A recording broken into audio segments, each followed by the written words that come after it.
Love you, Linda. Love you. The courthouse the other day in the hallway, you're singing "Oh Happy Day."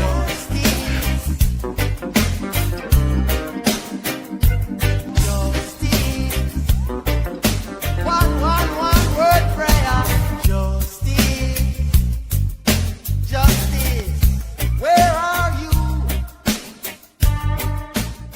And welcome to Justice Serve TV. Woo! We are on the air. Hey, nice red. I like the red. Hey, yeah, hi. Is there a memo? Wait a second. What happened here? Wait, you forgot your necklace. Well, okay. yeah, that's, mine is inside, so you can't see it. It's personal. No, you actually isn't that see funny? it. That's funny. Yeah, that is. Yours so is a little funny. more gray. Mine's a little more bluish, but pretty darn. No, this is navy blue. This is it? navy Yeah, blue. that's navy blue is a tricky color. Yeah, everybody sees it a slightly different tone. Well, we didn't even talk. I mean, as you know, I just got wired up. It's been. You're wired, all righty. I'm wired, and I'm in a place that it's snowing. Okay, it is. Isn't that weird? Snowing, huh?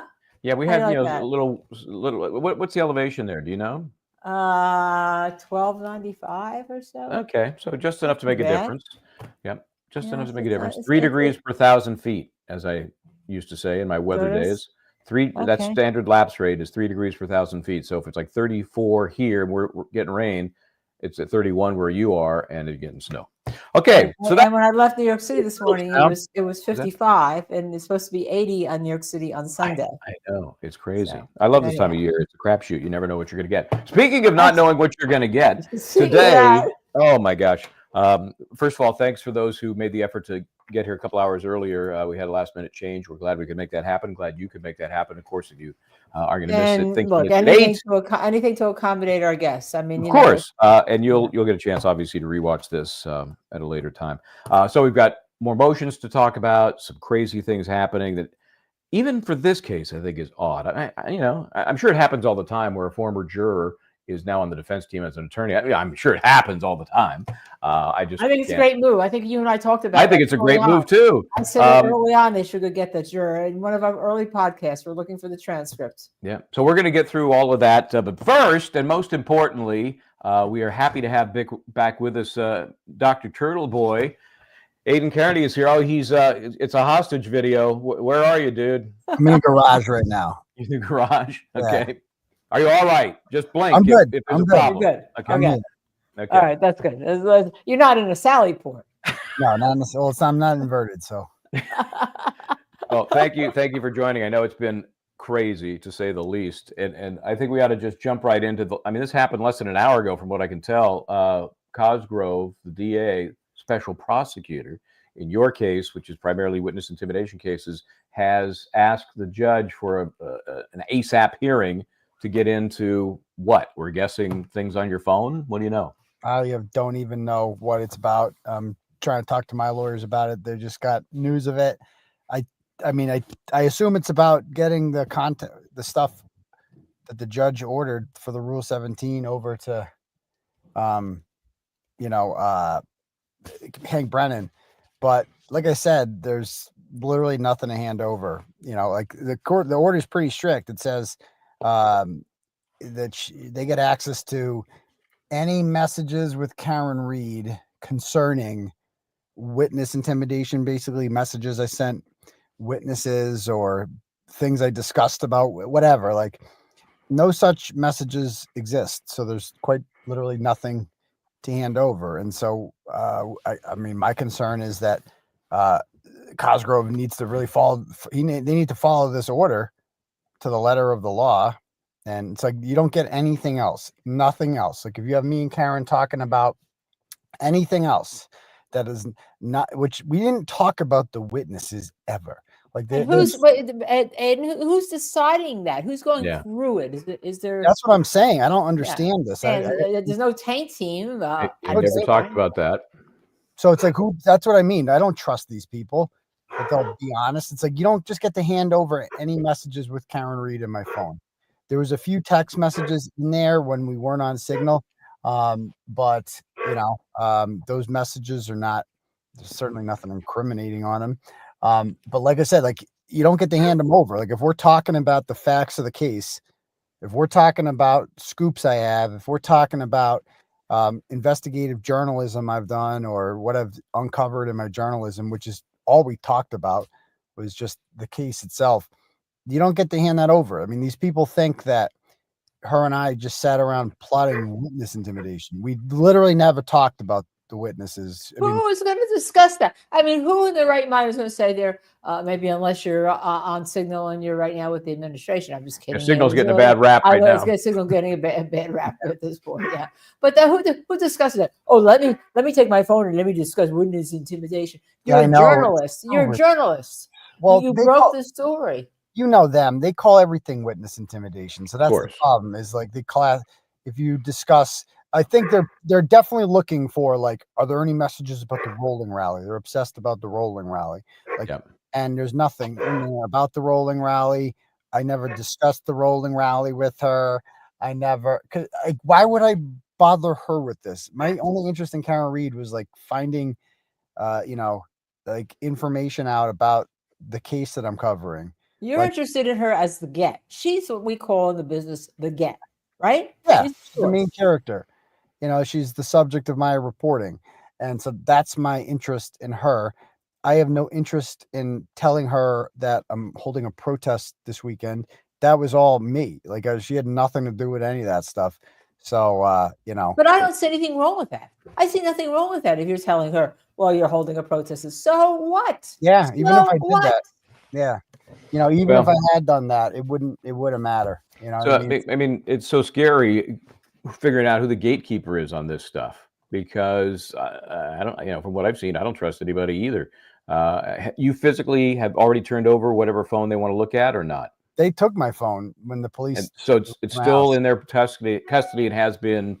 Yeah, forever. Brian Walsh got his phones back. I didn't get my phone back. They gave us a download of the phone that I can't even open because the file's too big, so I can't even go through it. It's not compatible with the Mac, of course.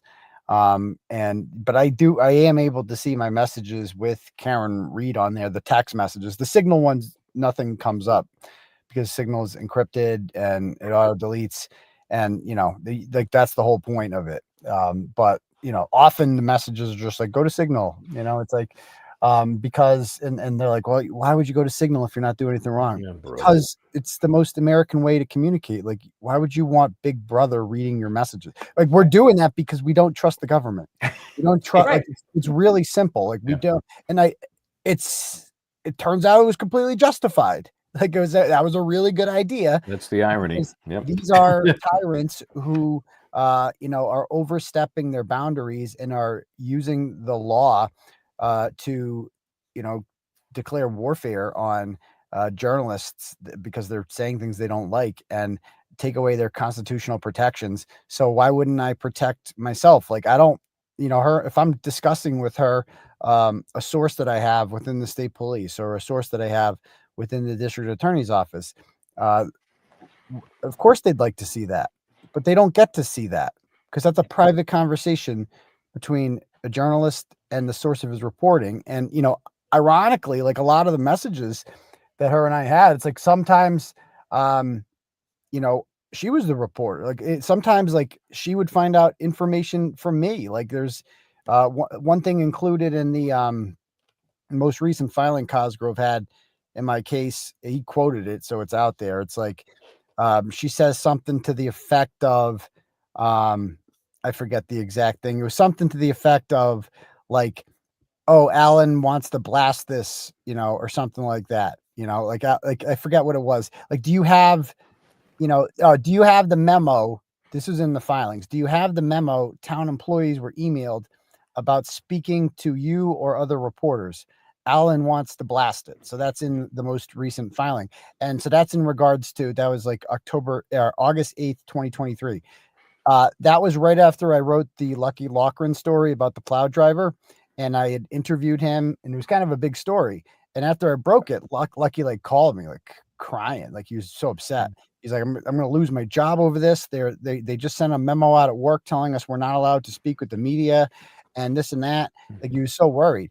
And I told Karen that like, oh my, this guy is freaking out over this. Like they're like threatening him for talking. Mm-hmm. And so she's like, can we get that memo? like that we want to blast that memo because they're trying to literally talk about intimidating witnesses. This guy's literally a witness, arguably the most important witness in the entire trial, and they are trying to scare him. Like, is it like you're going to lose your job, which is what he loves to do? Obviously, just plow the roads. You're going to lose your job if you don't testify about this. Like that's witness intimidation. Like the thought of economic, harm, like losing your job. And so that, yeah, like why wouldn't you want to release that? Like why wouldn't you want to make that information public? We're not intimidating the witnesses. We're reporting. Right, reporting on what's happening, reporting on what could be intimidation, or some may say could possibly be obstruction of justice too. And it's done. Just so people out there think that it's not done. When we tried Aaron Hernandez, we had a driver, a street sweeper, coming through the crime scene while the police were there. And of course, he was our witness. We were going to interview him. And of course, they brought him in with a phony subpoena that he was going to testify in the court, the cops. He testified for us, but eventually he did have to lose his job. All right. So it happens, everybody. Don't think it's so pure out there. I don't think anybody thinks much is pure in this particular case. That's for sure. Hey, let me ask you this to the degree you can share it. As a witness, at least listed witness, I know they want to keep everybody out. Any move on getting excluded from the sequestration? I mean, that's our next maneuver. Whatever, my lawyers are working on it, so I don't know what they're doing, but they are doing something. So we'll see what they come up with. Yeah. I mean, it's really messed up. Like, this is my livelihood is writing, and the trial this is going to be the most watched trial in the country, part 2, arguably bigger than the first one. And I think no doubt. Because of the HBO thing, and it's getting a lot of publicity nationwide. A lot of people who didn't know about this case before are going to tune in and watch it. It's it's the most entertaining trial ever with all these witnesses. Like, it's just crazy. And to not be able to discuss that and watch it, you are literally taking away my ability to feed my family. Like that's what you're doing. Like, this is how I make a living. And because you're doing a crafty maneuver here, you have no intention of calling me as a witness. Zero. There's no way I'm going to be called as a witness, but putting me on this list is simply a way to prevent me from not only being in the courtroom, but from even doing my show and making a living. Yeah, and I think you have a good argument in the sense of, didn't you also put the attorneys, some of the Karen's attorneys, on the witness list? Eddie, Jackson, right? And how can they be sequestered from being in the courtroom? So, you can add all you want to the witness list, but there has to be a prima facie showing. But the problem you have is you don't trust anybody to give you a fair hearing. That's the problem, I see. Right. I don't trust any of these people at all. So their intentions are bad. I mean, what would Hank ever want to put me on the witness list for if he knows he's not going to call me? This was by design. And Peggy O'Keefe's comment to me on the way out of like, what the hell is he doing here? It's like, clearly she had been promised, like, oh, he'll be out of the picture. Like, he won't be here. Like, we'll take care of that. And so obviously this is what they plan to do. And how does Judge Sositsky still get this now? Wasn't he just on the case temporarily because your main judge was on vacation? Shouldn't it go back to the judge who was handling this? Because this is like, you get these notices, like your attorneys get these notices like 5 minutes before they're going to happen, it seems to me, right? Yeah. There's not the courtesy call, like, I'm going to file this and this is what we're going to do. And, do you have is it okay? Should we do this tomorrow, the next day? Usually the common courtesy attorneys will give. I don't see that being given to your attorneys. No, I don't see that being given to them at all. Like, we just found out that we're going to have a hearing tomorrow or Friday. Like, so that's just okay. I had stuff to do, but whatever. It's like, you got to deal with this now. Is this on something different, or is it related to this? I think it's this phone thing. The emergency. Right. The emergency. Yeah, it's like emergency. It's like, okay. Yeah. So Cosgrove should be on the beach somewhere. Just and why should it be why should it be an emergency? Is Hank Brennen planning to open with something? Is he planning to try to arrest you again on some reason? I mean, what would they arrest me for? Nothing. No, but I'm not saying that it's a valid arrest. I'm just saying, are they trying to do something else? I mean, what's the emergency here? Because they're picking a jury on Monday? Yes, that is most likely the emergency is time. Yeah. That they, Yeah. they need to Wow. get this done before the trial. Wow. So, you know, Wow. it is Wow. what it is. Speaking of jurors, just when you think you got all the weirdness out of this thing, a juror becoming a member of the defense team, an alternate. But tell us the backstory as you know it, because you had contact with this former juror, right? Is this the one you talked to, or is this a different one? I've never spoken to this You've one. never spoken to this one. I can't keep all of them straight with those you've talked to and those you haven't talked to. Yeah. And so she was on the larger panel, was excused as an alternate, is an attorney, apparently not a criminal attorney in background, but now she is because she's on the defense team. What are your thoughts on that? Pretty wild. Yes, pretty wild. You know, Pretty smart. Just when you thought this story couldn't get crazier. Pretty smart, you say? I think it's pretty agree. smart. Why do you say that? Just because I'll tell you, because when she first came out and had the little statement that, you know, about being fair and all, I think on our show I said the defense should go grab her right now. She should be there. She should consult on what they should be doing. So I think it's pretty smart. Not only that, but make her a attorney for Karen Reed, because everything is privilege that she then says.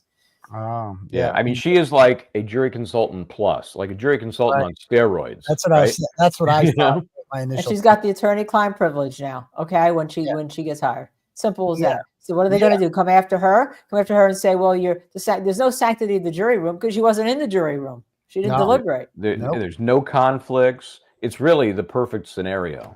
All right, and I love it. I love it. I guess it's smart, you know. So, I guess she can talk to them about what worked, what didn't work. Who knows? Sure. But can't imagine her actually being in the courtroom for this, because it's not like she's going to cross-examine any witnesses. But I would assume there's things that she can do at war room meetings and behind the scene, and you know, whatever. So insights that she can provide that not too many others could. So an image of bias, and this is perfect because an image of bias is what we're all how does Hank get these hearings? Hank Brennen get these hearings scheduled at a moment's notice, but you go through 3 judges over 5 months and nothing happens.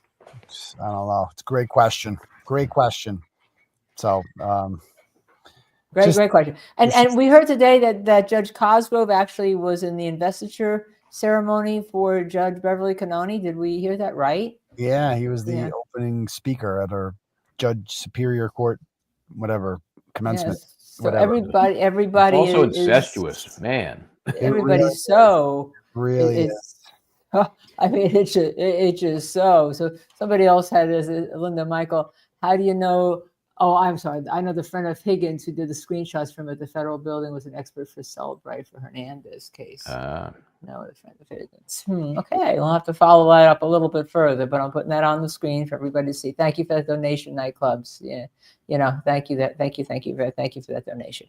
But Aidan, you were in the courtroom this week, and I know Michael has a little clip because we were in the courtroom when, as I said, the whole of the United States legal profession held their breath that all of a sudden attorney-client privilege was going to be breached because a client gave a statement allowing some of what she wanted to say because the client holds the privilege and then stopped.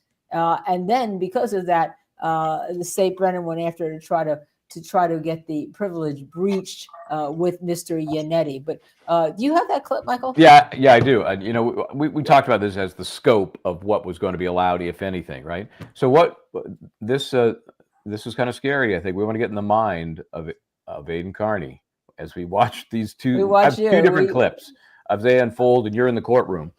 So give me a second here. Let me find the first of the two. You find it, thank you, Paranoia, Victoria. Let's start with the one I think you just mentioned, which is more about the privilege, right? And so we can see you in the background there. Hard to miss. The protection of the attorney-client privilege.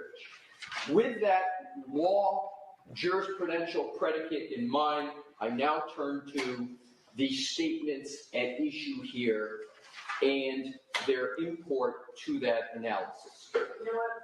Okay, she's interrupting now. What's your thought? What do you think is going to happen? There you are, by the way, in case you can't see yourself. You've got your hand. Yeah. And first you're looking at the attorney, and then you turn and you looked at the judge. So what's it going through your mind right now? Is she gonna shut him up again? Is she gonna yell at him again for talking too much? But no, this time she told him to stop talking because she had already made up her mind. And she was, no matter what he said, she was going to deny the order no matter what. So she's like, I just don't want to hear this guy's voice anymore. And I want to get out of here before 1 o'clock lunchtime. So we're going to call it a day right now. Let's roll it here. I'm going to stop you. I think I saw some raised eyebrows there, Aidan. It's natural. Yeah, that was as shocking because she did something as what she did. That's just not her way generally. So yeah, I mean, that shows you how weak the motion was and absurd and unheard of, like unprecedented to have. I mean, it's just ridiculous. I think she said like, I can't even get those. Like, it's like, you're not getting them, Hank. Like, no, just another loss for Spanky. All he does is lose. In fairness, he's getting his witnesses in. Like, I don't think there's been a single witness yet that she said no bueno to. I agree. On both sides of the aisle. They've all, I mean, the ridiculous ones on their side, Crosby, this new Dr. Isaac, he's going to be their new medical examiner. They're not going to call Scorty Bello, which is just wild. Dr. Isaac is a new witness. Where's he from? He or she? He's from Miami.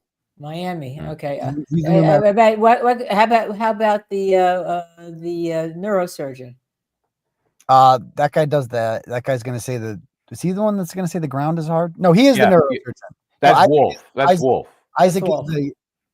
Isaac Wolf. Yeah. Oh, okay. Yeah. I'm sorry. I thought Isaac Wolf. That's his name is Isaac Wolf. By the way, Gretchen is a new member. Thank you for coming. You come on a great night to see Aidan because he's the man, boy.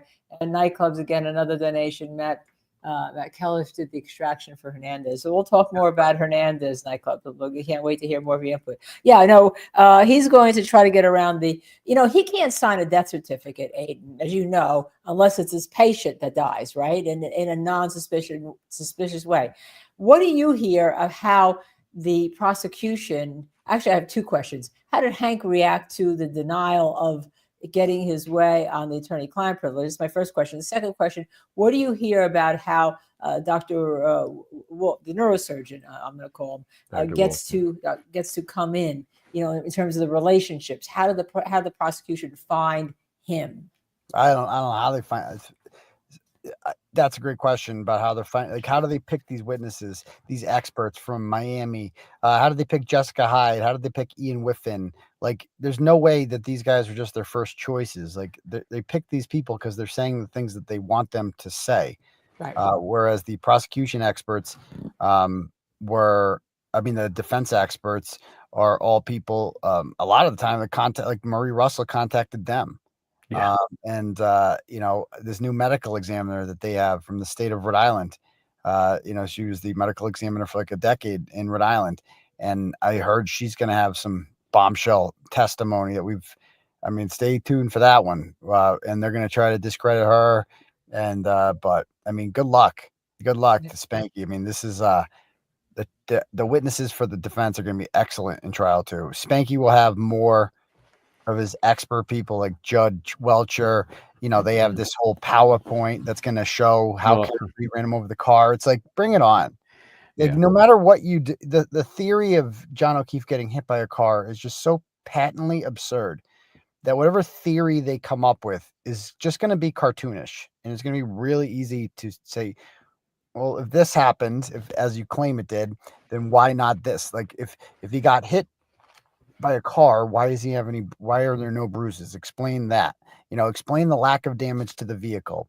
Explain the fact that, why was his phone underneath him? There's so many things that just aren't, you can't just say the ground is hard and that's why his head split open. Like, that's a blunt object that did that. Like, the ground itself is not like, there's no, like, it's not like a lead pipe that hit you in the back of the head. That's what did that. Something specifically, a sharp corner on a stair. There's a lot of things that could have done that to the back of his head, but the ground did that. Give me a break. I mean, that's even hurts the arm. Even if it did, that's still not linked to Karen Reed. So, so many other things could have allowed that to happen if you believe it.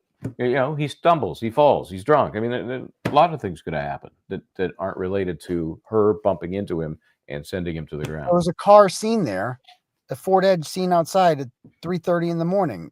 There was no body there. And then a Ford Edge appeared, and then there was a body. This guy allegedly got ran over by a car. That's what they claim.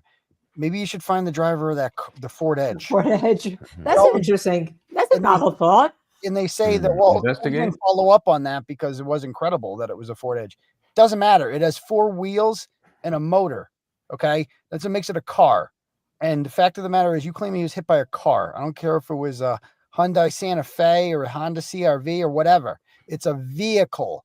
Find it and talk to the driver, because whoever that driver is allegedly was sitting directly next to a dead cop.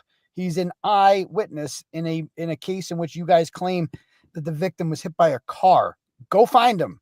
And it's just like, and that's what's always been so obvious to me about how this is a cover-up. It's not what they did do. It's what they didn't do. It's like, you know, we're not stupid. We know you would find that driver if you actually thought that, you know, if you were actually being open-minded about this, if you actually thought maybe someone besides Karen Reed didn't do this, you know, but they're not. Like, Karen Reed was their guy, pinned it on the girl within a couple hours, and tunnel vision from there. And it's like, yep, nope.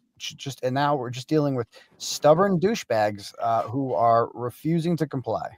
Yeah, I mean, they're just so arrogant about the whole thing. You know, it's like you question what they didn't do, and they don't care. You know, they just brush it off like, don't worry about it. And I did some research just quickly before we got on the air of Dr. Isaac Wolf. He's made a lot of money apparently in gamma knife stereo surgery for his. I mean, you could just put all his articles. He didn't sign death certificates. He didn't talk about contra coup injuries, which, by the way, boxers get from within a fight. That's a very interesting angle. I can't wait to hear that on Cross, because if those injuries are the type you get from boxing, I don't know. Was there any fisticuffs going on that night that might have led to Officer John O'Keefe's death? I don't know. I think that's such ripe cross examination. Yeah, he also dabbled in employee compensation appeals boards for people unsuccessfully. Throw that down on the floor. So you're impressed by this guy. Okay, he also did. He's in a 1990 U.S. News magazine. Very quick, Dr. Isaac Wolf. How doctors decide who shall live and who shall die. Oh, that should be some fun cross-examination. Yeah, I'm sure Bob Alessi will have all this, and he'll cross-examine the heck out of him, and even that should be good. So you know, I'm not that worried about it. You know, like a lot of people, it's like my biggest worry is another mistrial. And then, because you know they're going to do it again. They've said that. Like, these are bloodthirsty people. Like, they don't care how bad anything looks. It's insane. They'll just keep doing this. They want to wear down your will to do this. And, you know, we're going to keep doing this forever. But me personally, it's like, there's only so, like, this with my, like, I'll feel a lot better when my charges are gone.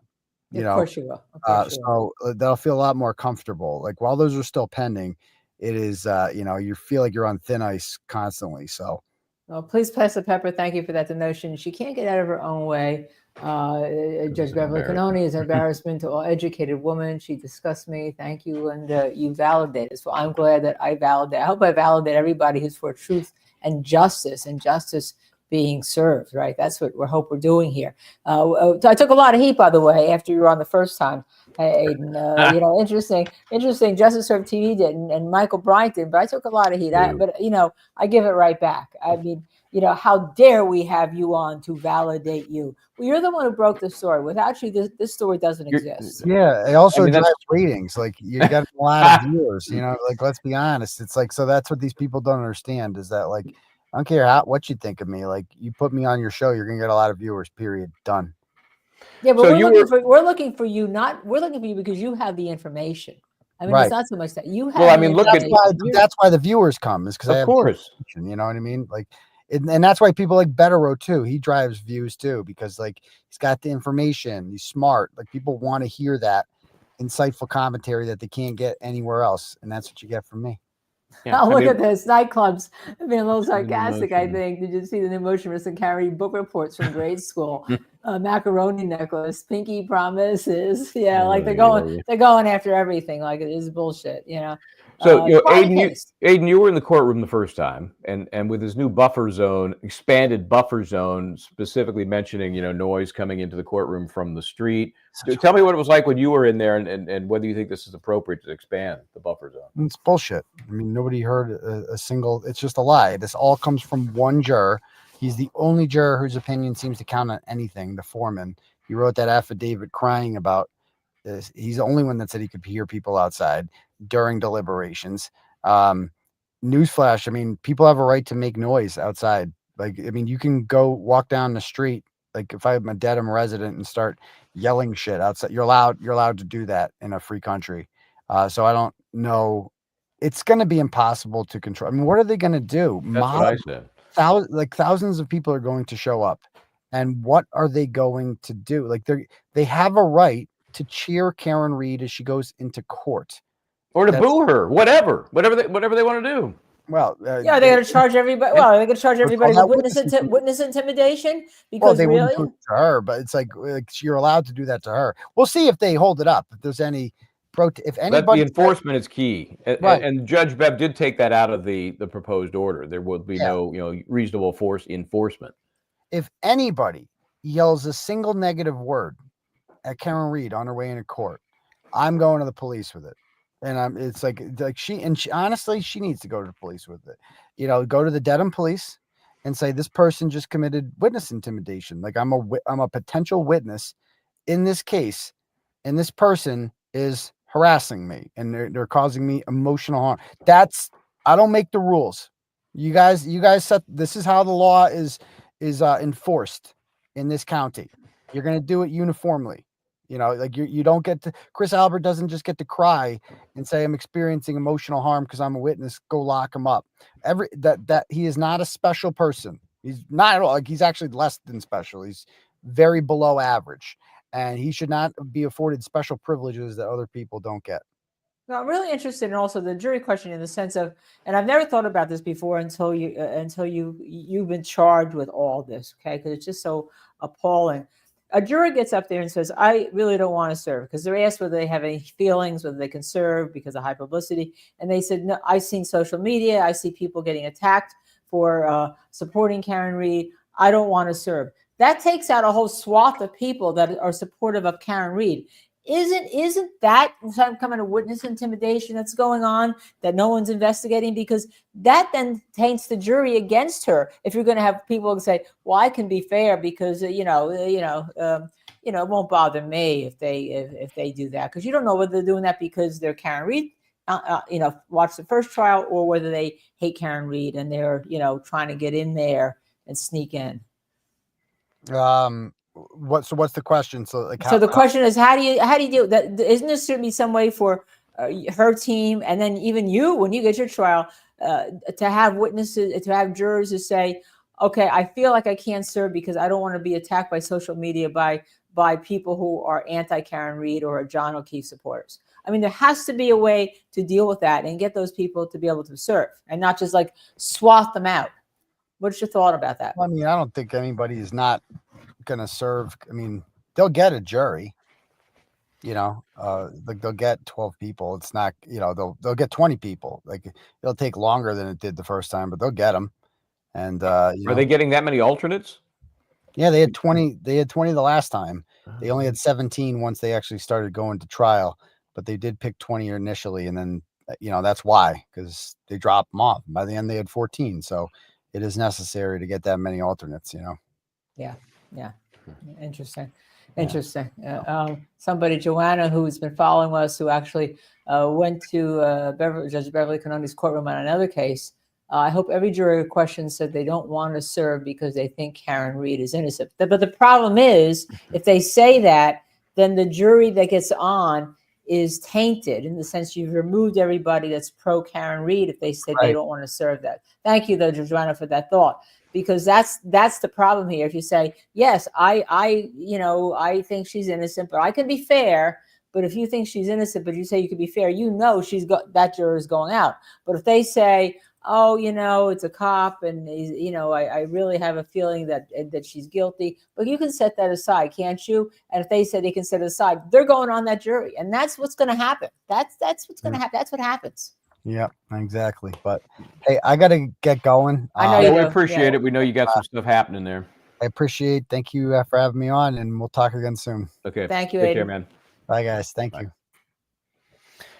Yep, a lot of crazy things happening for Dr. Turtleboy, Aidan Kearney, and we appreciate the time he's able to spend. Right. I know it was tough for him to get on tonight, and he had a lot of things going on. And by the way, just because we wanted to promote Aidan, and that he takes the time to come on with us and answer the hard questions. Really, we held nothing back.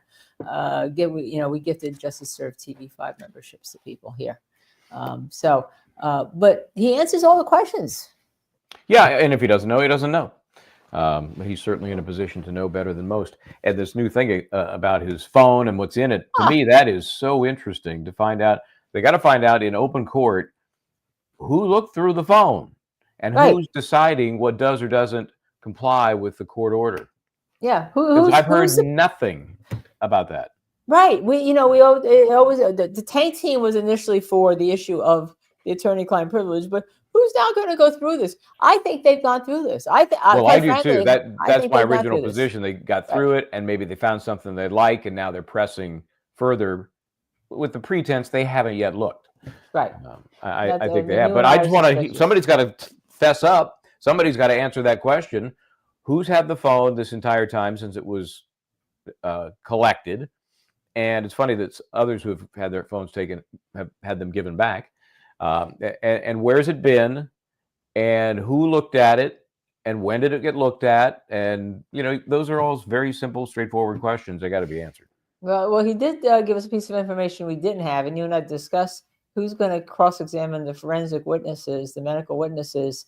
And he's told us that Bob Alessi is going to cross-examine the medical witnesses. That is, he just wasn't brought in to do the motions, but he's going to be doing the cross-examination. So that's a piece of information you heard first here at Justice Served TV.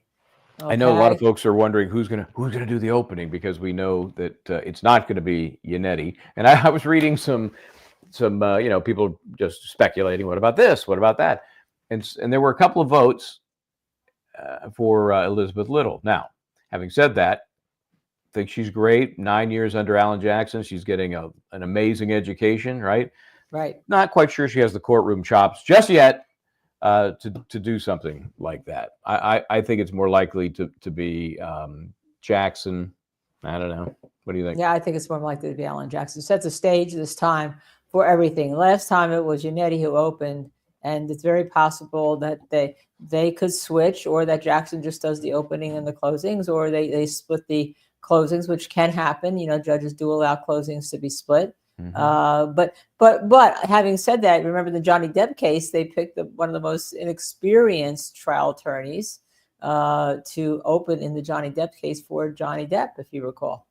Yeah, and just in comparing opening statement, closing argument, opening statement is much more, although you can, we know how clever you can be to create, to make an argument. It's like a game, to create the argument that you spin as a statement. But generally, it's easier. It is less dramatic. And so, yeah, opening statement versus closing argument, it's two different worlds. But a really good attorney can turn an opening statement into a pretty darn good argument. And remember, as we tell everybody, and we also, when we train people too, that after an opening, or during an opening, actually, the jurors, and we can discuss this tomorrow night more when we have Richard Gabriel on, who is the jury consultant for ASAP Rocky, was the jury consultant for me, Inspector, and a number of other cases that I don't need to go into, about how jurors have a bent after opening argument. And therefore, once they have the bent, if you're on the other side, you not only have to convince them of your case, but you have to chip away. You're starting behind the 8 ball. So you're not starting at the 50-yard line. You may be starting at the 20-yard line to get to that touchdown, Yep. So we had Michelle on. We had Michelle, his partner, Smith. on. Michelle Skiff gifted 5 Justice TV. Dr. Michelle. Thank you. Yes. Dr. Michelle. Oh, that Michelle. Dr. Michelle was on right after the verdict. She works with Richard. So it'll be great to get the rest of the team on. Right, And that'll be tomorrow night. What time is that tomorrow night? 7 o'clock. 7 o'clock. Okay. Richard's in California, so we'll be doing 7 o'clock tomorrow night Okay. on that. And yeah, they were together all in the same decision analysis when I used them for Spectre. And Michelle said when we interviewed her that was actually her very first case. That's so funny, right? Yeah, What a way to start. Holy cow. Yeah. Great. She's great so way to good. start. You know, as we've talked before about shows that we've worked on together, Mind of a Murderer, a couple of other things, and she's great. And we will have her on again, especially in light of this whole new. I just sent her a text. I said, have you ever heard of a case in which a juror becomes one of the defense attorneys on the retrial? I'm pretty sure the answer is no, but I do want to get her thoughts on how that plays into her job, right? Yeah, Bizarre. yeah, It's very yeah. bizarre. How would she use the former juror, now attorney, to help? Well, we're gonna ask he does? Richard. We're gonna That's ask true. Richard all That's that true. because the juror was a lawyer and was not a deliberating juror. And apparently, someone said that actually she was hired by Yanetti's office right after the first trial. Right.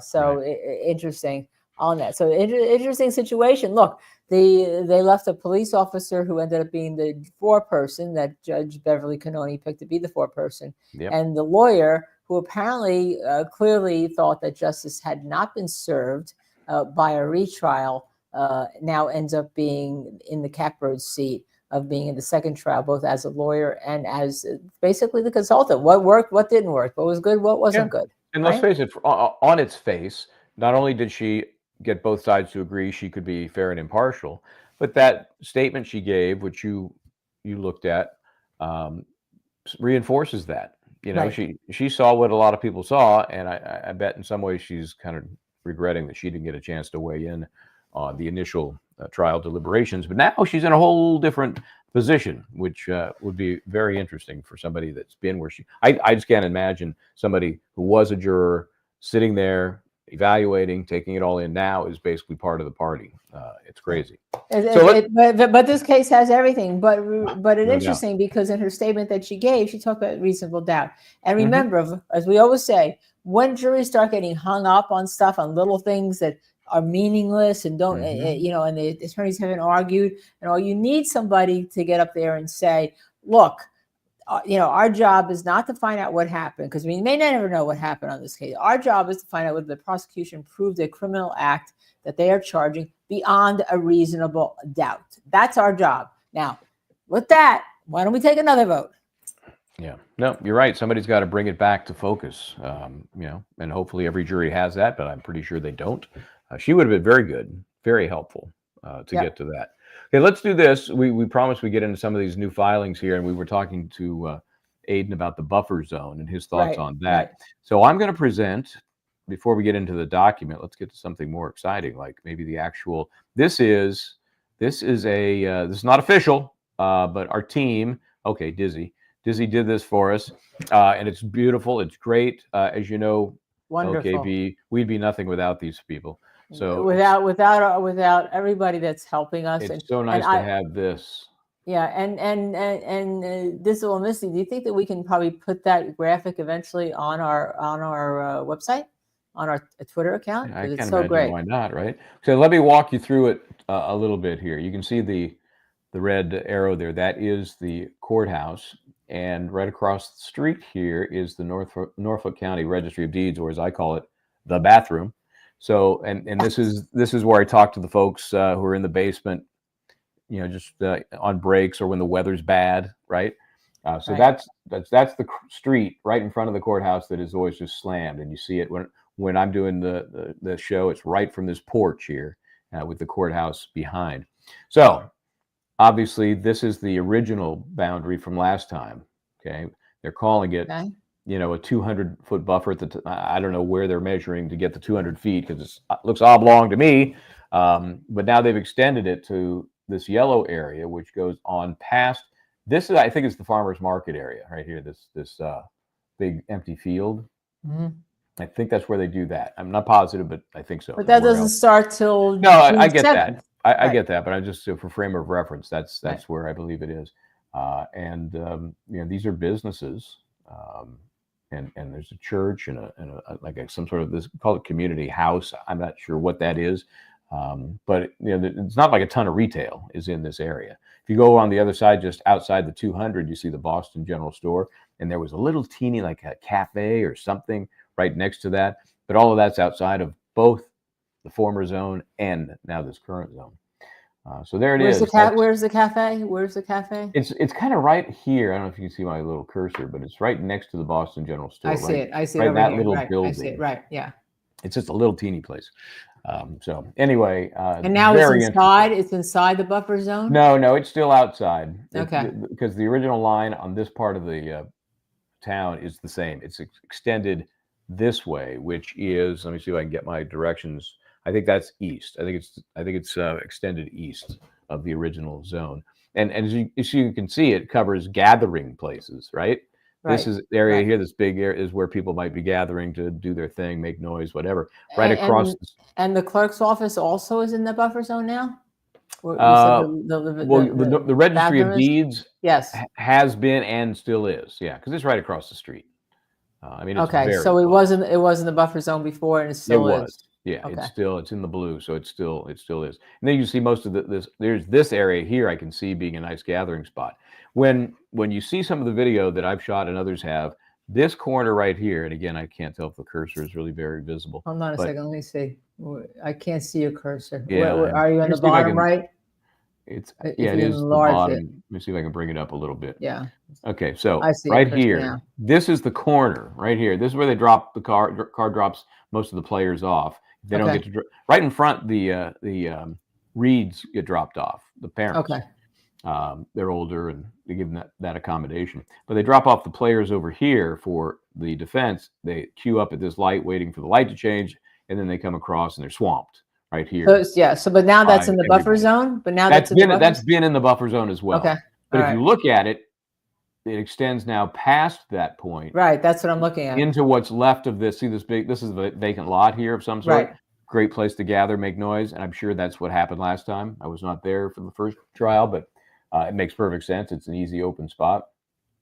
So the question is the buffer zone drawn because they really needed a buffer zone, or because they didn't want to have any of the supporters have a place to gather that was within a few blocks of the courthouse to make it easy for them? To be shown on camera. It's guaranteed they're doing nothing to make it easier. That's guaranteed. So if you look out just beyond the zone, it's really more residential and there are more structures. There's no real open spots, right? Right. And down here, you do get into a little more mixed retail and small businesses. So it's going to push and I don't understand then why they couldn't be in the field until the farmers market starts, which doesn't start until June 7th, from what I understand, on Wednesdays. Yep, it's to me, it's just to silence people. I mean, what else are you going to do? And it's to silence them. So now remember the rules. Let's get into that now. What is the rule? But let me just show you this. Lawyer, ER nurse, thank you for this donation. Appreciate nurse, Dr. Eric Wolf's specialty for 30 days is in a medical neurosurgery, i.e. brain cancer, epilepsy, spinal disc prolapse. He hasn't seen a trauma in trauma patient. Trauma patient. Up to 30 years. For over 30 years. Yeah. No, it's a joke. It's a joke. And all of this is just fodder. We know it's fodder for cross-examination. You know, I am generally, my philosophy generally is more comes in than doesn't, especially when it comes to experts, because you have an opportunity to just shred them on cross-examination. So I'm not as bothered by some about which experts get in and which don't, as long as they're all getting in. By that, I mean defense and prosecution. Nobody is being singled out and being removed or prevented. Right.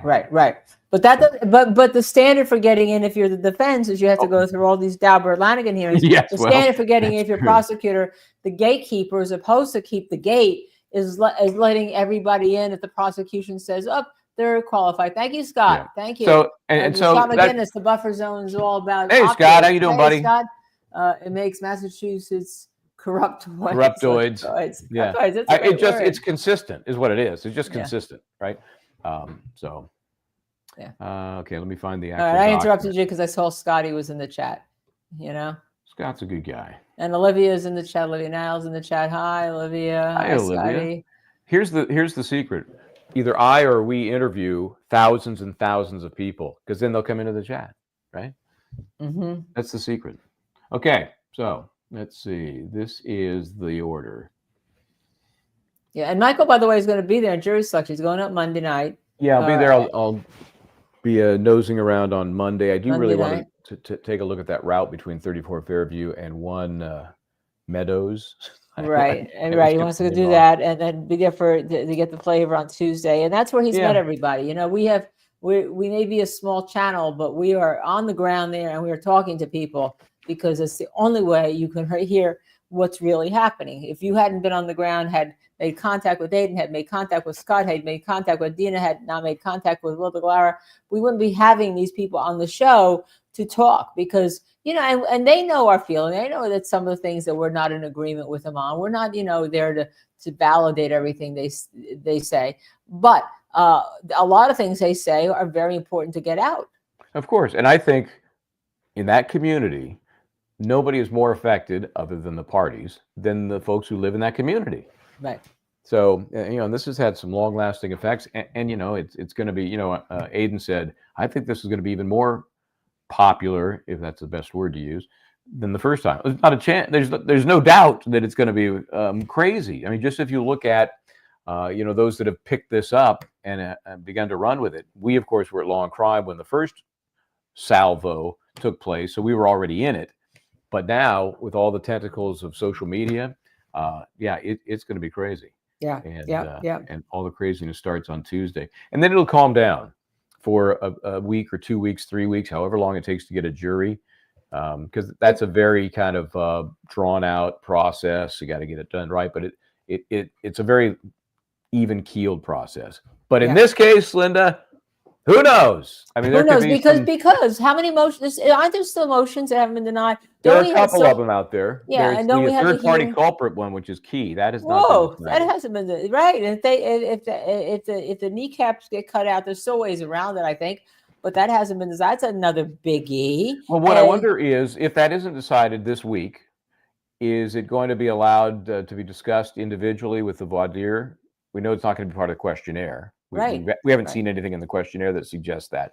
But would the court then prohibit them from questioning individuals about it? We don't know. We don't know what the parameters are going to be. Yeah. Well, I believe that obviously, certainly the prosecution is going to object to that, right? They don't want, because the more you question jurors about it in the voir dire, you know, when you question jurors in the voir dire, people understand you're telling them your case. Yep. You're saying if I prove this to you, if you were to learn, right? You know. You know, and then what would your feeling be? You know, what do you think? What are your thoughts? Right? It's an interesting, you know, it's voir dire is everything. Jury selection is everything in a case, Michael, and that's why I agree. Yes. Screwing with the jury and knocking people off is also everything in the case, and that's one of the things we're going to discuss tomorrow night with Richard Gabriel. We're going to actually discuss 3 things. We're going to knocking off that juror who going through the motion to dismiss. Who there was only one side that supposedly she was hearing things, not that she was participating. The jury questionnaire, the final questionnaire, we haven't heard, and now the whole issue of having the alternate juror as a lawyer in the case for Karen Reed, and what does that do? So we have a lot to discuss tomorrow night with Richard Gabriel about that, and with all of you who we know are going to be around. But we're not finished yet tonight. Can you imagine? Let's say you're in the jury pool, the prospective jurors, right? And as part of the process, you're normally asked if you know any of the attorneys or any, right? Those that are there. And one of them says, well, I was in court for the first trial and I recognize her. Wasn't she on the jury before? I mean, that would not surprise me to see that actually happen. So, by the way, before I forget, the chatter and chatters actually who've emailed me about knowing people in the Hernandez case, could you send all that information to me directly at our email, which is justiceservedtv@gmail.com. Let me look at it and let me get back to you on it. Okay. Because I know it's going fast and we're trying to get everybody in. So I don't give you the shall I say, the respect, the time that you deserve when you give me that information. So I really appreciate that if you would do that. So we are justiceservedtv@gmail.com.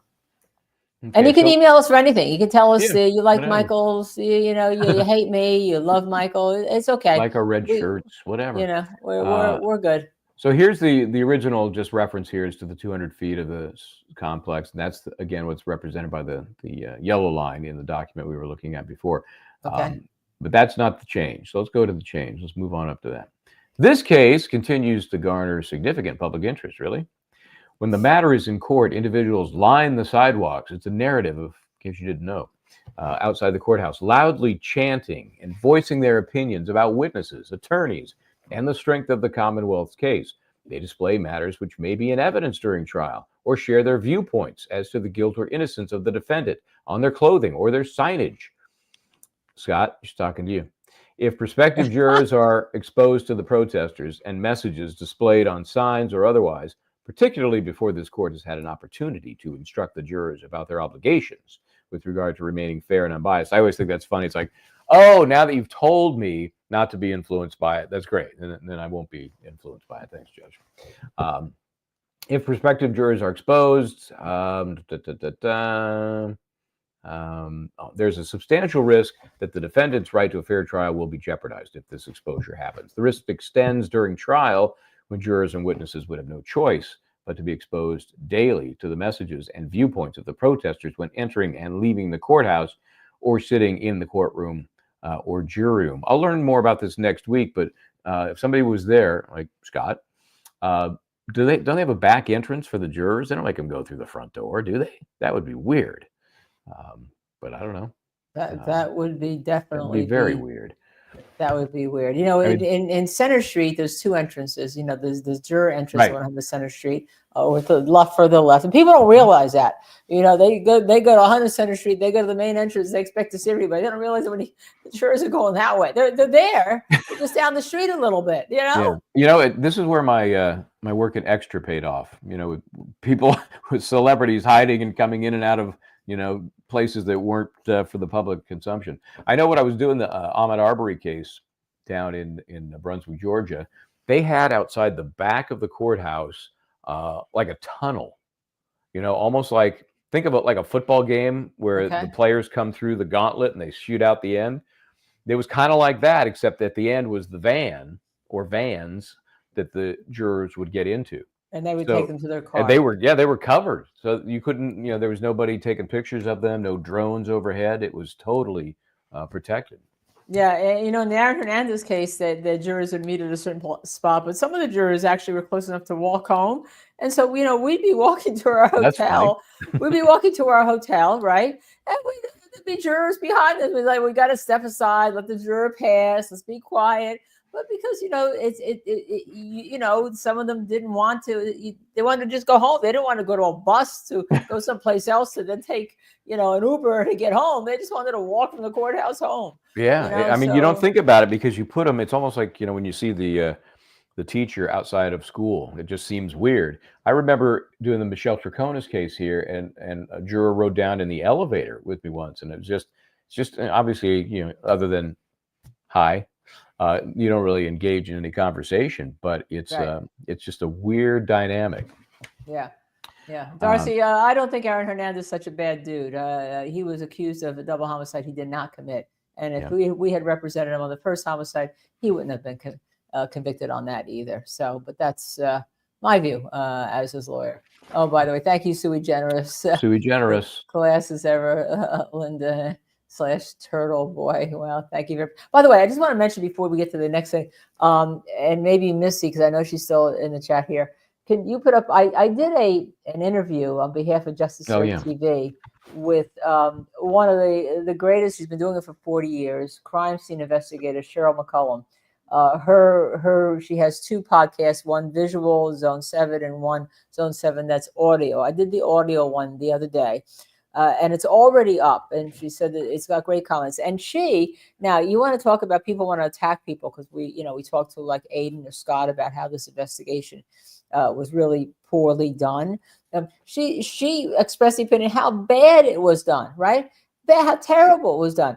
And she is an experienced investigator. She said if she came to me as a prosecutor and said, I don't have a cause of death, I don't really have a manner of death. I have a medical examiner who's saying this person wasn't hit. I accused somebody before we even had any investigation. I never went into the house of the people where a body was found. I didn't interview anybody. I had video cameras that were inverted. I had video cameras that weren't held properly. I had video cameras that weren't put on the server properly. She said, you laughed me right out. The case should never have been brought. Now, she's an experienced crime scene investigator, 40 years. So go to Cheryl McCullum. Missy, if you could possibly put up in our chat somewhere the link to that. It's in our Twitter account. I know we have it definitely put it on X. Yeah. We put it in our X account at JSTV, and I have it in my personal account at Kenny Bodden, and it's also in Cheryl McCullum's Zone 7 account. But when people start accusing people who believe this investigation was trash in the way it was done, it's not just people like us who are interested in justice being served and cases being proved by reasonable doubt.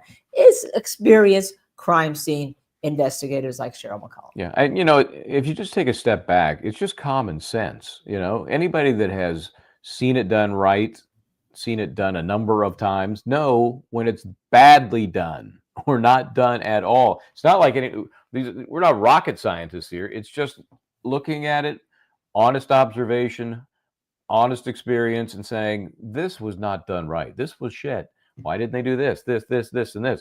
It's just those who think that it was done right blow me away. I don't understand anybody who could think this investigation was done properly. Yeah. Thank you, Tom CPU, for the donation. Thank you for allowing us to use your stream. Yes, we're going to get Tom on. We're going to get Tom on. The buffer zone we fought for last year, we lost, right? Yeah, last year it was the same original request was 500. They got it to 200.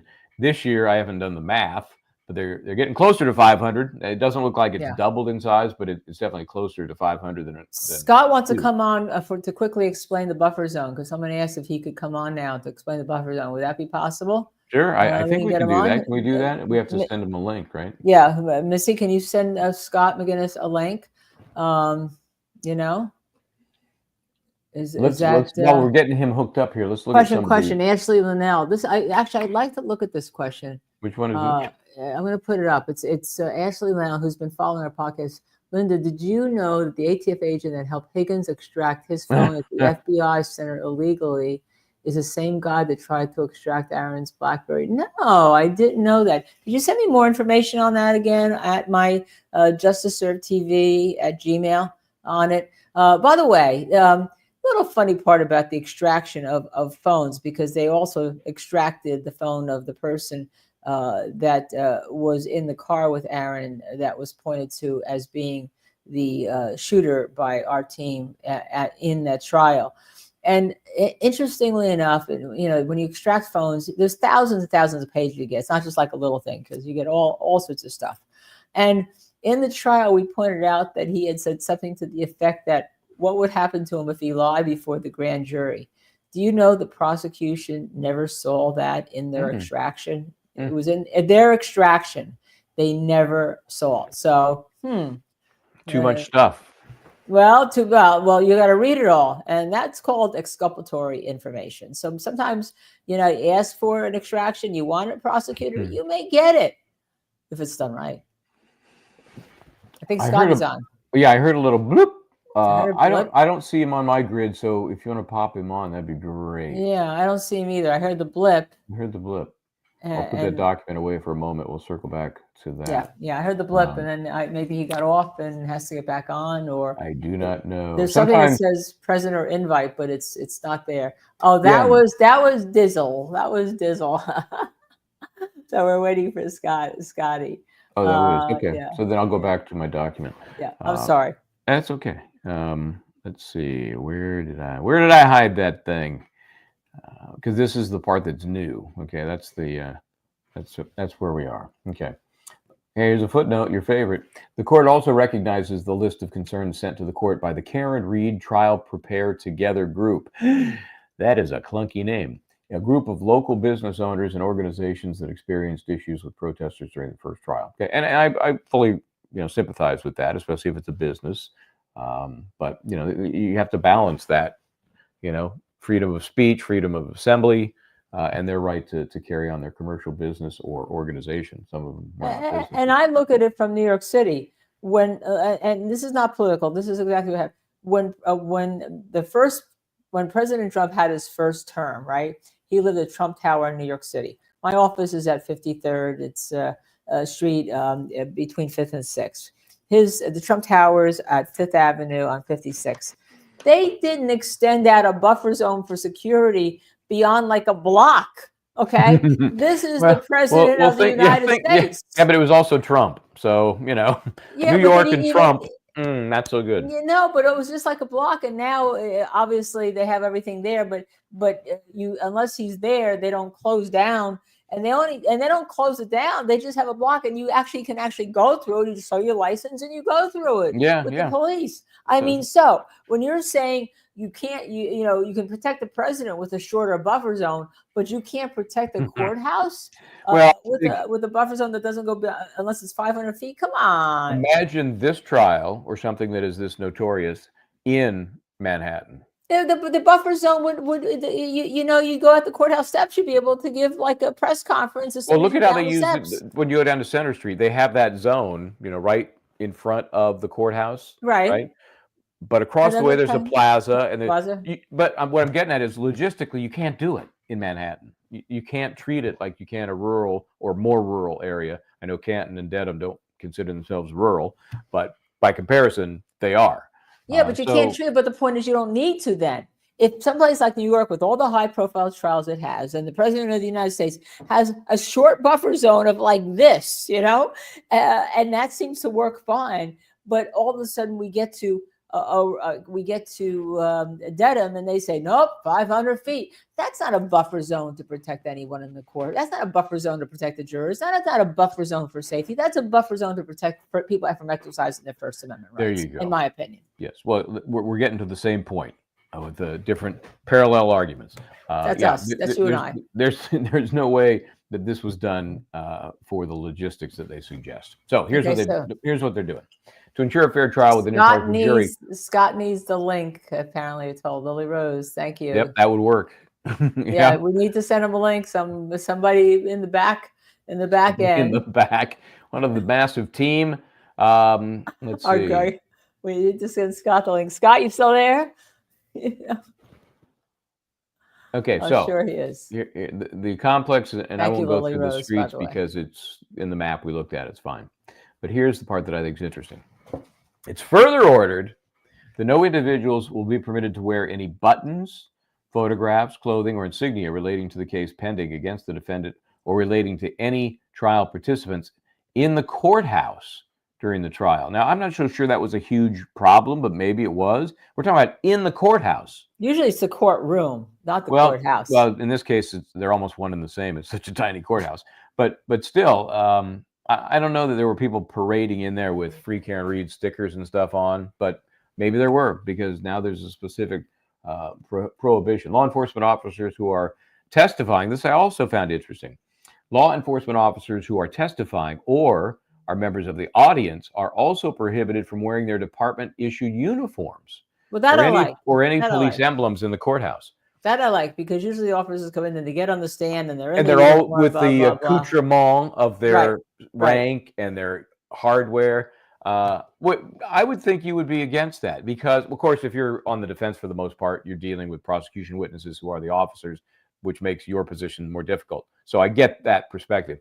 But in general, if I'm making a case and I've got somebody like that, maybe I've got an expert witness that's some sort of general or something. I want them decked out. I want them in whatever makes them look as professional and powerful as possible. Interesting. But what about color? Because you talked about that the Karen Read supporters wear pink, and yesterday you and I were in blue, because we're not wearing color. We're not our own. The only gang colors we have are JSTV, which is green. Really at this point. But what about that? What if I wore my Barbie suit? What if I do, as you all know, I have a Barbie suit. I have the Barbie suit, the one she wore in the movie, and I've worn it to lectures and all, and it's pink. And does that mean that because it's pink, I'm going to get kicked out because that's a color of support? It's very interesting how that's to be interpreted. It says clothing related to the case pending. I don't know if you can stretch that far to say that anybody wearing pink is wearing something related to the case just because that's become kind of the color of the Free Care and Read movement. Okay, Scott said he's backstage. I see Scott. Now that I'd be happy to challenge that one. Oh yeah, okay. You know what? So maybe one of these days I should get a non-press pass. By the way, where is our press pass? Yeah, they have. My last request for reconsideration. Haven't responded to me yet. Shocking. Yeah, Jace. Shocking. Shocking. Yeah. Okay, Scott. We're going to go now to our special correspondent, Scott McGinnis. He's giving me anxiety. I'm watching the show and I'm like, oh, Michael's wrong about this and he's wrong about that. I gotta call. That's me. Well, what, That's Michael? me. You could say Michael Bryant's wrong about anything? Jeez. Fix it. Fix it. Yeah. No, this buffer zone that Bev expanded is a huge blow to me personally and the heart and soul of Free Care and Read boots on the ground, because if Michael goes back to that map where he shows the yellow outline of the new expanded buffer zone, it's a huge tactical blow to Karen Reed because it takes out our hotspot. Yeah, that's what we assumed. Where our home base, the epicenter of our Free Karen Read movement, posted up every day during trial 1. So it's a massive blow to Free Karen Read. It really kneecaps us bad. Okay, so help us with that. Obviously, there's that big open space back there on the top left or top center part of the form, the graphic. Well, Michael, you see the red dot, notating the dome of the courthouse. Yep. Yeah. If you go left over to where the blue line crosses that church green, right? Trying to get Correct. No. Bring your cursor down right there. That church. That's here. The church green. Right here. So this is it's behind the church. No. Go back down to the court. Go down to the. I can't point because I don't have the cursor. And then go to your left, directly across that side street. Gotcha. That field. Oh yeah. And we can see how the church. That's the church green. Okay. And I used to park my truck. I used to park my truck right there at the blue line. And further back, to the west on this map is where we posted up. Hundreds of people. So, and we talked about that earlier when they extended this. They obviously hit this whole open area here and potentially this open area back here. So well, that church green is off limits to us. The church owns that property. Okay. We weren't allowed to go on that green. So now, and this picture doesn't. We were forced to stay on the sidewalks. So between the blue line and the yellow line on that road is where it's all street parking, free to the public. Yep. That's where we would post up. That's where we would tailgate. That's where people would put all their lawn chairs out on the sidewalk. Heights of trial 1, there was hundreds of people right there. So Bev and DA Meatball have, if this was an imaginary war, they dropped their bomb in the epicenter of our troops and took us out. So just so I know where I screwed up, where did I screw up? What part did I misrepresent? Well, you're showing that larger field to the north on this map. And that's really irrelevant. To the left of Ames Street. We weren't down there. We were all concentrated on that area that I was just talking about. So if we're going to be there this year, I guess we all have to be in plain clothes, and we can't have any signage. So that was unless we go to the right and we go to the original line that hasn't moved, but it's a lot more congested down there. Oh, so and people then are going to start complaining. Yeah, there's a lot more businesses and stuff down there. Yeah. So what do you think? Is there going to be a move to just kind of neutralize the the visuals. Yeah, this is. I feel it's a direct attack on free can read boots on the ground. Sure, but what are you guys going to do? That's what I'm asking. There's nothing they can do to stop us from being down there. We just can't have our signs in our gear. I mean, I could walk around in a gray suit. What are they going to do? You know what I mean? Yeah, well, that's what I even wondered. during the buffer zone last year, we would just put our signs and gear away and then walk into the blue area. So I mean, I don't know how, like Bev believes this to be some sort of Orwellian dystopia where she can spill the powers of her judgeship into the streets of the public. Well, it's going to be interesting. We know What do you happen? I'm sorry. What happens if Karen Reed's walking past and you start clapping? Is that in violation of the buffer zone?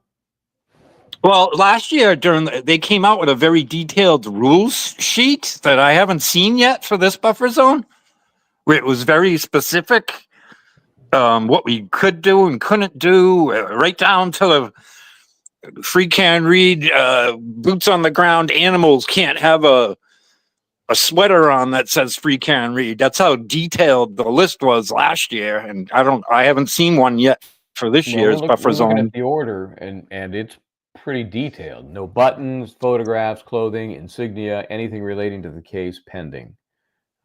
Sui generis, by the way. Thank you very much. He's a Karen Reed supporters, not protesters. Nicest people, low key, volume, non-disturbing, supported businesses. This new rule, no verification who authored it. Thank you, Sui generis, and for that comment. Scott, what are your thoughts? I think, Michael Morrissey authored it last year. He's going to author it this year too. This is all about protecting Morrissey's office. But back to the other thing. The other thing that Michael was talking about is how jury impanelment works. So the jury posts up in the Registry of Deeds building and goes across the street directly into the front door of the courthouse every morning. Yeah. Now that's what I talked about, because I've been over there, using their bathroom, and I would see these groups of folks that clearly seem to be prospective jurors, and I was trying to figure out, when you multiply that pool by 10, you got I think Judge Bev said 150 to 175 she expects to be there on Tuesday. Where do they go? I mean, that's far more than they usually have there in the Registry of Deeds. I want to say in last year's jury selection, you would see anywhere from 80 to 110 per day exit the Registry of Deeds building, get escorted by court officers into the front door of the courthouse. The problem with this whole situation here is both buildings are antiquated. They're not set up like a modern courthouse where the jury pool would be inside the courthouse and they could be completely separated from the public. This is a very odd situation here in Massachusetts where the jury pool has to post up in a building across the street and literally walk outside, cross the street, and into the courthouse. Yeah, that's very unusual. And down in Center Street, though, right? Linda, you're familiar with this, I'm sure, is they have those kiosks for the jury outside the courthouse. Right. So the big pools actually do gather out there, and then they go in. They go in the left entrance. They parade in, not all that differently. But once they're in, they're in. Right. They don't go back and forth like they do in Dedham. The last time I was on your show, I explained to you that us free can read boots on the ground purposely stayed way away from the jury when they were outside. We didn't want to. Of course. I agree with that aspect of it. Bev doesn't want a jury pool, potential jurors going through a crowd of free can read people, with signage and everything. And once the jury's selected, that's when she sequesters them.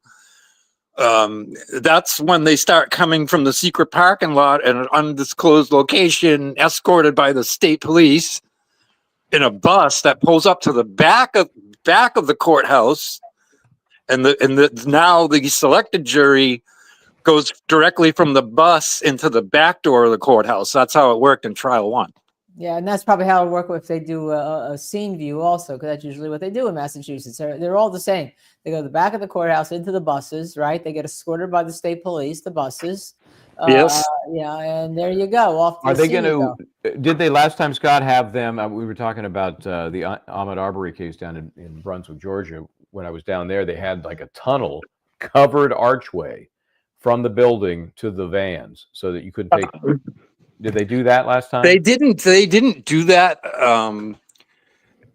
They could, but like I said, us free Karen Reed boots on the ground stayed completely away from the back of that courthouse. So, and the jury only has to walk, a short distance from the bus to the back door of the courthouse.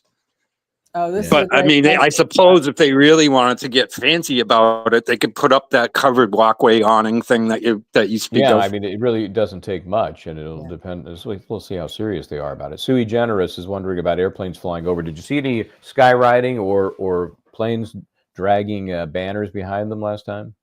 We did. And we Yeah. also had a mobile billboard that would do blocks around the courthouse. I don't know if you guys ever saw footage of that. I don't recall that. But yeah, they're not going to be able to control they're not going to get the FAA involved here and be able to. They did last year. They banned all For like drone drones and flights. things. Yeah, I could see that. I can see that. But as long as the aircraft is operating within normal FARs, federal air regulations, they're not going to get a modification on that just for this trial. Yeah, the drones I can see. Drones, absolutely. Drones I can see. Yep. Yeah, and it's good you said that you tell people, look, you were trying. No one tried to intimidate the jury. No one tried to affect the jury. No one even tried to get near the jury, because I think that's what this whole feeling is about. That somehow the Free Karen Reed supporters are out of control people trying to influence, and that's trying to impose their will. Yeah. Yeah. I mean, last year we challenged this all the way to the Mass Supreme Judicial Court. We had attorney Mark Randazza, and we even had a letter from the ACLU, contesting the legality and constitutionality of the buffer zone, and we failed in that effort. I haven't seen any effort this year to challenge the buffer zone. I guess we just figure it's a fake complete, you know what I mean? Like to fight it is not going to work. So I guess we just have to suck it up. Yeah, it's a delicate balance. I get that, but I think there's such an overreach here. It is not surprising, but is further annoying. Yeah. Yep. Yeah. I mean, the best situation in this whole thing is if Norfolk County Superior Court was a modern, large building where everything is self-contained in the building. The antiquity of both of these buildings and the physical setup of it, adds a lot of problems to this whole thing. They are cool though. I like the history and I like the style, but yeah, they're very impractical. Did you see that question that was up and then disappeared from making it count? She was asking, or he was asking, what if you just wear pink? You're a breast cancer survivor. They're going to step on pink. What if they're breast cancer survivor? It has a little ribbon. Has a little ribbon to it. Right. That's what we resorted to last year. Basically, if we can't have anything that says Free Karen Reed, in lieu of that, we're all going to just wear pink. Yeah, and it's interesting because the order specifically identifies clothing. It says buttons, photographs, insignia, but it says clothing, like there's some uniform or something that they're trying to prevent. Like I said, last year we had a very detailed list. Outside the motion itself, there was a list, a rules list that was given to us like just before jury selection at the last hour. And I sit awaiting that. You still have a copy of that from last time? I don't think we've ever seen that. I don't know if I have an electronic copy. I had a hard copy. That might be in the glove box in my truck. Yeah, take a picture of it, Scott, and send it to us if you find it. Yeah, take a picture and send it. It'd be interesting to see, and it'd be interesting to see if you get a second set of rules. Yeah, what the difference is between. See if it changes at all. And Olivia says, our friend Olivia, see, we have to interview more people. It'll increase our numbers. Pretty soon we have everybody that we've interviewed, we'll have back on. Oh, don't forget that this order means Judge Bev has criminalized free speech in the public library behind the courthouse. I'm actually surprised it doesn't extend further behind the courthouse, to be honest, with the jury coming and going from there. But well, yeah, what's interesting is so this yellow trapezoid that we're looking at that encompasses a couple blocks. There's private property that's surrounded here. So if I own, if I own a private building, exactly, I could be on my lawn doing whatever I want to be doing. They can't stop that. I mean, if somebody in their lawn wants to have you on, I don't think they can stop that unless they're going to start saying, "Oh, this is witness intimidation." Okay. They would never try to do that, would they? No, they would never. It's not like they're putting rubber ducks on their front lawn or anything. Come on.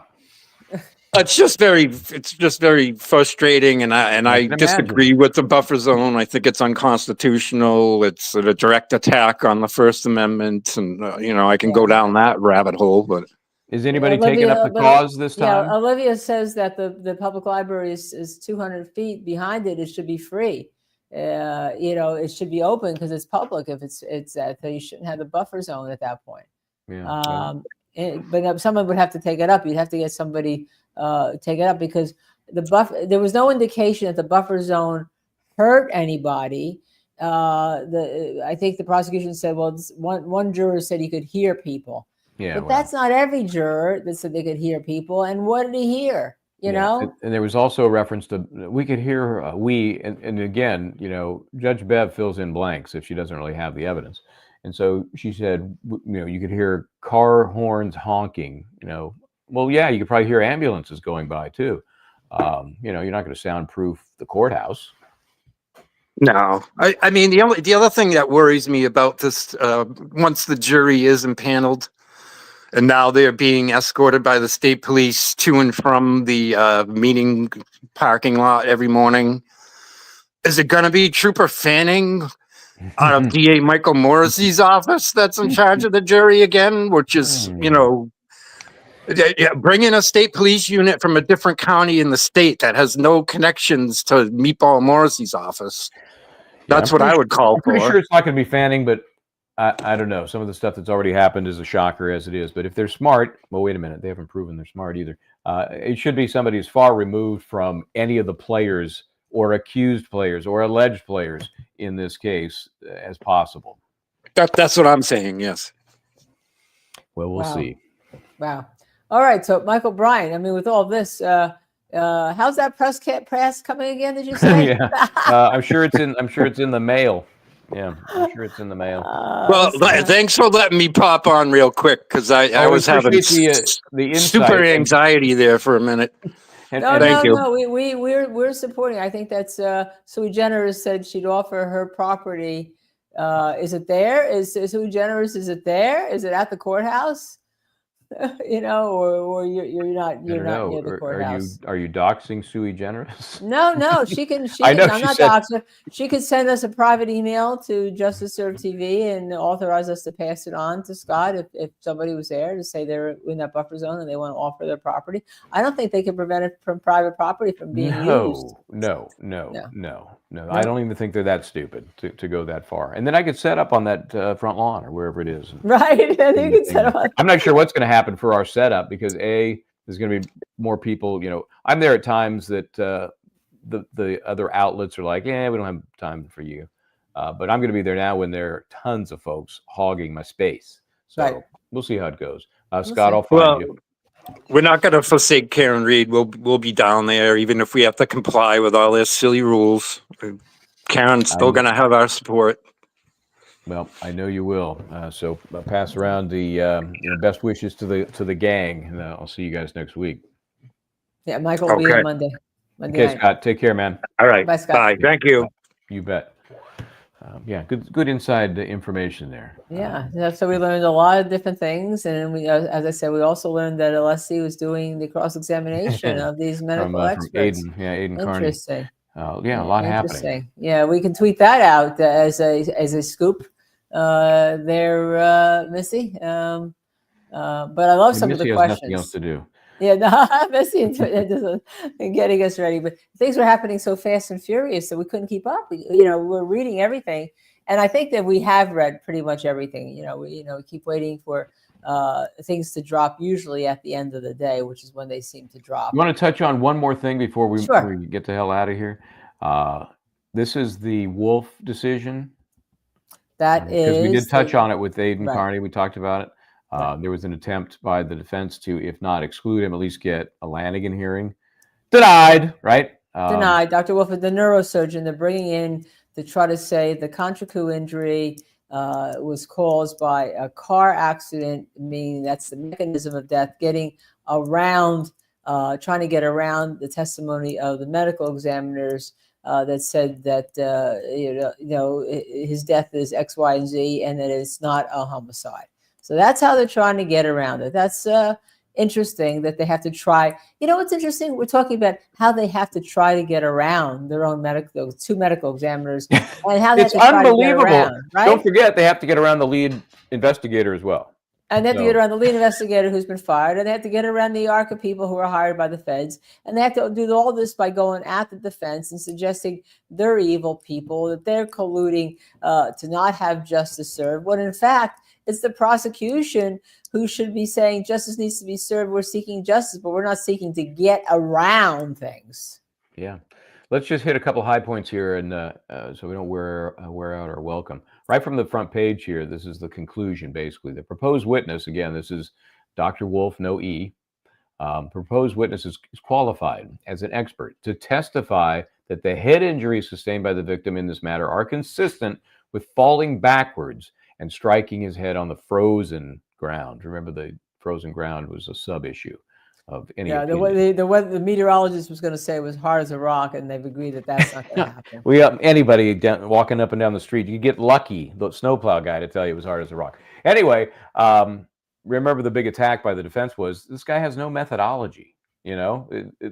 He's just got his experience in a totally different field. Well, the Commonwealth has shown that the methodology or theory underlying the expert testimony is sufficiently reliable, which is, of course, a Lanigan issue. And his 160 PowerPoints were down to 140. Well, no. Wait a minute. That's backwards. Yeah, I got a big note on that. It was 140 to start. They had the hearing. There is some back and forth. The defense saying this is just ridiculous. Not only is it overwhelming in size, but also in scope, because you got all kinds of stuff in those 140 slides, the PowerPoint slides, that you're not getting in. They're on either irrelevant or already determined to be inadmissible crap.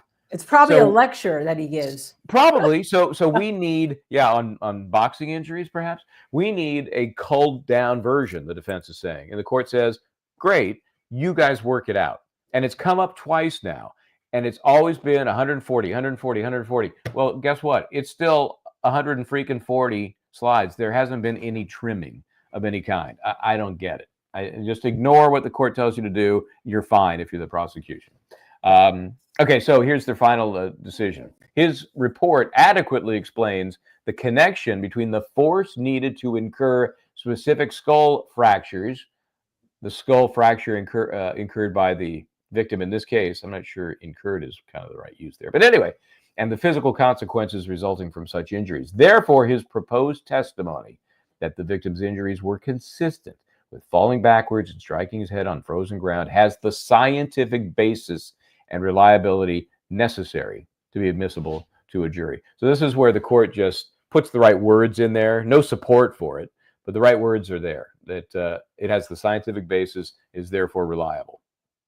Sui Generis points out, by the way, thank you, Sui, again, for always your comments. Look up head injuries caused by police batons. Look a lot like the OK back of head injury, and Brian Albert would definitely have access to that. Yeah, Aidan was talking about that too, that he thinks it was a blow to the back of the head. And, I'm looking at all possibilities, absent medical evidence. Which sounds to me, because Aidan said the Rhode Island medical examiner that the defense is using is going to have some, I think he used the word dynamite testimony about this. So that sounds to me that she's going to say that it was a blow to the back of the head. I think we can glean that from Aidan's interview. Lawyer, nurse, again, thank you, Australian $7.99. Have you read Inside Our Secret Courts about mass courts holding private hearings by administrative courts? I have not. We'll look it up. Thank you for that heads up. A star chamber scenario, right? Yeah. So, but so it sounds like we know that Alessi's doing the cross-examination, but that's what it sounded like, because he said it was dynamite testimony and it was a blow to the back of the head. So I think that's what you're going to hear the defense arguing. Okay. Well, we're going to find out sooner rather than later now that we are within days of jury selection beginning. And there's a hearing tomorrow. And someone, I think, said the emergency hearing. Yeah, emergency hearing tomorrow. GP, but dog Drew, I love that. I get the 5 Justice Strip TV memberships. By the way, while we're waiting, and we're going to sign up pretty much soon, although we want to make sure we get as many questions that we can get in here that we've been trying to answer along with interviewing. Please hit the like button on, you have, at one point there's like 1,500 of you, now there's over 1,300. Please, if you all just hit the like button on this channel tonight, that gets us into the YouTube algorithm. So we're suggesting that. We learned that. That's how you do it. Let me tell you something about these YouTube folks, because we're in one of these groups now that you get these little inside videos about how things are supposed to work. I watched part of one today. Dizzy sent me the link. It lasted almost exactly an hour, because I'm sure their research says that an hour is the perfect amount of time.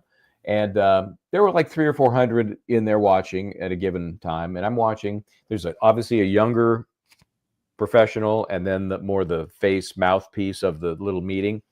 And they're saying things like, they're getting good questions we would have. Like, does it help to take a longer episode or piece of content and post smaller portions of it, which we try to do. We try to grab some highlights. Some people don't have an hour or so to sit, but if we grab an 8 or 10 minute chunk, that works for some people. So we've just kind of decided to start doing that. They asked that question, and the answer from the younger of the two was something like, well, you have to find out if the reaction to the newer version creates more viewers. If so, then it's probably better to create more viewers. Oh, thank you so much. That is so much. Helpful. Yeah, that's really helpful. But I mean, like, subscribe, share, notify. Like, subscribe, share. No, it's almost should be put into a wrap. But hit the the subscribe button, the share button, and then also the notify all. Because we learned if you don't hit notify all, it reverts back to just notify for something. So unless you have to do that all the time. That should be an easy fix. Somebody should be able to fix that easy. Well, maybe they don't want to fix that easy. They want, they want interaction. They want you back and forth. But, if you could all just right now hit that like button, hit the subscribe, and the share. Obviously, share what went on tonight, because you had Aidan Kearney giving his time, and we're going to take a lot of heat for that. But we try to bring you everybody, and we're willing to bring you. We're willing to bring you any from any other side. It's important, and I've had discussions with people who are on the other side of this.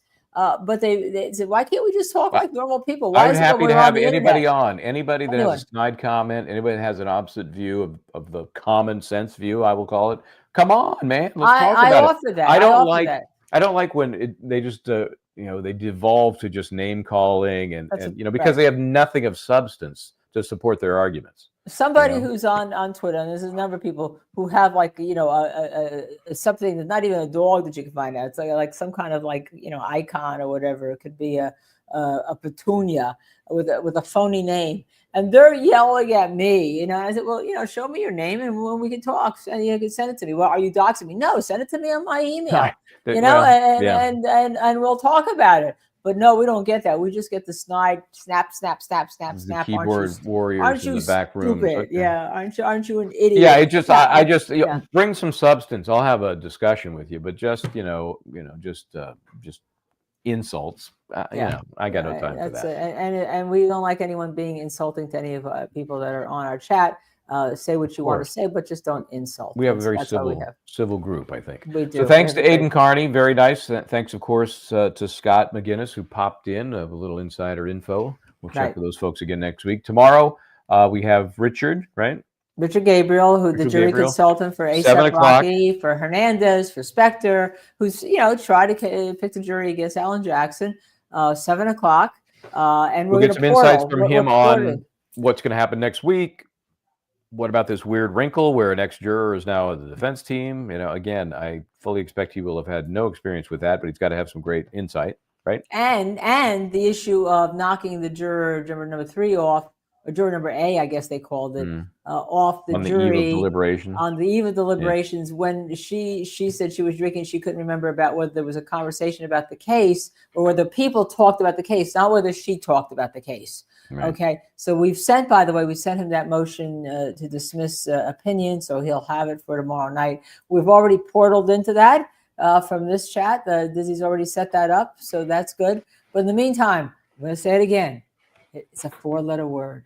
Hit the like button. Oh, yeah, that. Okay, that'll do it for us. I'm Michael Bryant. See you next time. Try to do the right thing. I'm Linda Kenny Bodden. Together we are JSTV. See you tomorrow night at 7 p.m. Eastern.